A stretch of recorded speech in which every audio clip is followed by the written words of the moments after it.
Hey everyone, welcome back to my channel. আজকে হলো 23 March আর আমি আছি আমার মা বাবার বাড়িতে। আর সেই জন্য আমরা সবাই মিলে চলে যাচ্ছি ট্রেনে করে নৈহাটি বড় মার মন্দিরে। তো বেলঘরিয়া স্টেশন থেকে নৈহাটি আধ ঘন্টা বা 45 মিনিটসের বেশি লাগে না। ওখানে নৈহাটি স্টেশনে নেমে পড়লাম। আর নেমে এখানে একটা জিনিস বেশ ভালো লাগলো আমার নৈহাটি স্টেশনে, এখানে এক প্ল্যাটফর্ম থেকে অন্য প্ল্যাটফর্মে যাওয়ার জন্য এসকালেটরের ব্যবস্থা রয়েছে, যেটা কিনা আমাদের সবার পক্ষেই বেশ ভালো হয়েছে। এই যে এসকালেটর করে আমরা ওই 1 নম্বর প্ল্যাটফর্মে চলে গেলাম। তো সেখান থেকে নৈহাটি বড় মায়ের মন্দির একটুখানি। তো যাই হোক, আমরা ওই মানে যেই প্ল্যাটফর্ম থেকে নামবো ওখানেই কাছাকাছি পাওয়া যায় হচ্ছে টোটো আর অথবা রিক্সা ধরে চলে গেলাম বড় মায়ের মন্দিরে। একটুখানি, একদমই একটুখানি। এই যে দেখো এখানে অনেক ডালার দোকান পরপর। আমরা একটা মানে ডালার দোকান থেকে এটা মায়ের জন্য ডালা নিয়ে নিয়েছিলাম। বিভিন্ন রকম দামেরই ছিল, তো আমরা 101 টাকার ডালাটা নিয়েছি। তো নিয়েই যাচ্ছি পুজোর লাইনে। রাস্তায় ভীষণ রোদ্দুর। এই লাইন দেখে আমাদের একটুখানি ভয় লেগেছিলো যে বেশ অনেক বড় লাইন।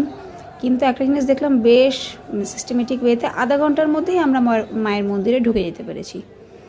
তো ভালোই ছিল, মানে প্রচণ্ড সিস্টেমেটিক ওয়েতে। যেখানে পুলিশরাও দাঁড়িয়ে আছে দেখতে পাচ্ছ। এই এখন মানে এই ভেতরে ঢুকছি আর কি। এই যে এখানে কোলাপসিবল মানে গেট দেওয়া আছে, এখানে মায়ের পুজো হয়। আর এখানেও ভেতরেও একটা মানে লাইন আছে, যেটা কিনা ওই রেলিং দেওয়া রয়েছে। রেলিং ওয়াইজ আমাদের যেতে হবে পরপর। বেশ কতগুলো রেলিং দেওয়া আছে, সবাই সুন্দর বেশ লাইন করে যাচ্ছে, যেটা বেশ ভালো লাগলো। আর সামনেটা কয়েকজনকে দাঁড় করিয়ে দিচ্ছে, মানে বেশ একটা দলের পুজো হয়ে যাচ্ছে, আবার তার সেকেন্ড ব্যাচকে পাঠাচ্ছে, এরকম আর কি। তো আমাদের কোনো অসুবিধাই হয়নি ওখানে গিয়ে আর কি।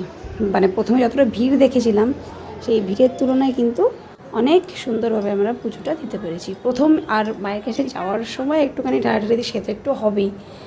যাই হোক, এখানে মায়ের ফটো তোলা নিষেধ ছিল, কিন্তু দেখলাম না সবাই তুলছে, তাই জন্য আমিও আর নিজেকে ধরে রাখতে পারলাম না, আমিও একটু তুলেছি মায়ের ছবি।